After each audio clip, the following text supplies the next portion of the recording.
শেখ মুজিবুর রহমানের মৃত্যুর পর আওয়ামী লীগের প্রধান হয়েছেন তার কন্যা শেখ হাসিনা। প্রেসিডেন্ট জিয়াউর রহমানের মৃত্যুর পর তার দলের প্রধান হয়েছেন তার প্রিয়তমা স্ত্রী বেগম খালেদা জিয়া।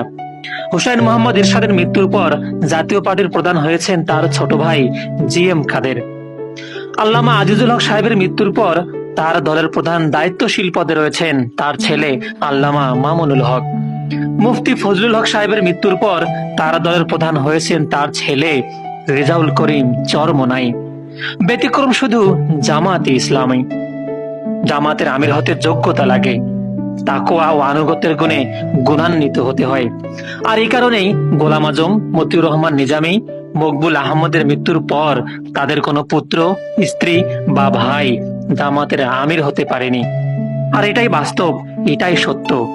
জামাতের আমির হতে লবিং লাগে না, লাগে শুধু যোগ্যতা, তাকওয়া ও আনুগত্য।